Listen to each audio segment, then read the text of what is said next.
از الله بترسین. مرا چی گفتی؟ چیکار کنم ما گفتی؟ ما را نار میبرین؟ گفتی کلانتر داشتم؟ چی؟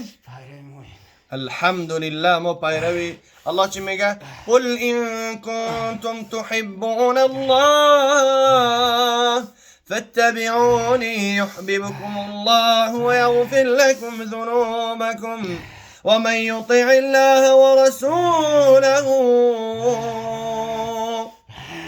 الله چی میگه؟ بگو که ای محمد بگو بر امتانت اگر که شما الله را دوست بدارین پیروی گفته پیغمبر خدا صلی الله علیه و سلم بکنین فاتبعونی پیروی ما شوین یحببکم الله الله شما را دوست میداره.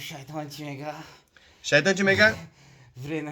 الا عبادك منهم المخلصین میگه محمد بندات به سوی جهنم میبرم مگر که بندهایی که مخلص هستند، مگر بندهایی که طاعت عبادت الله خوب میکنن، مگر که انسانایی که الله را خوب پرستش میکنن. میگه اونها را یگان کار کردن میتوانم.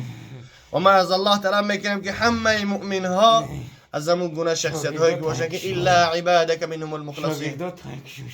اگه بخدم زور نسته شاگردام بکشین والله که هیچ کار کردم. شاگردام الحمدلله همش اهل تقوا هستند.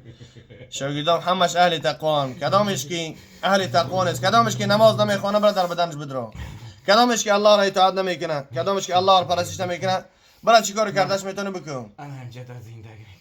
نمیجا او خوبه در بدن ما بدرو او خزوری این بیا بدرو هیچ کار کردن نمیتوانین. با والله بالله تالله هیچ کار کردن نمیتوانین. شما ضعیف هستین. شما اگر زور باشه اختار نمیدیم که نمیکنین. با شکل آدم برایم بیا خود درو نی افته هیچ کار کردن نمیتوانن. الله نمیترسید با من نمیگو بیا کلانتر موشه. الله نمیترسه بدر بدن نوردین بدرو. فهمیدی؟ الله بترس، الله را پرستش بکن. الله تو را خلق کرده است. الله فرموده است که و ما خلقت الجن والانس الا ليعبدون، من نافریدم جن ها و انسان ها را مگر بخاطر که من پرستش بکنن. الله را پرستش بکن، الله را اطاعت بکن. پیغمبر خدا صلی الله علیه و سلم فرمود هر انسانی که نزد جادوگر میروه، هر انسانی که نزد فالبین میروه، هر انسانی که نزد پیشگفتارها میروه او کافر میشوه. آدمان نیستن نو، آدم ما نیستن نو. شما بدبخت اونها را تعلیم میدین به سحر جادو.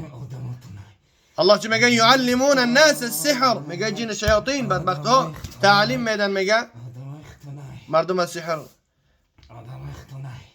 به جادوگری شما تعلیمشون میدین. از الله نمیترسین. الله چی میگه؟ و حفظا من كل شیطان مارد، وحفظا من كل شيطان مارد.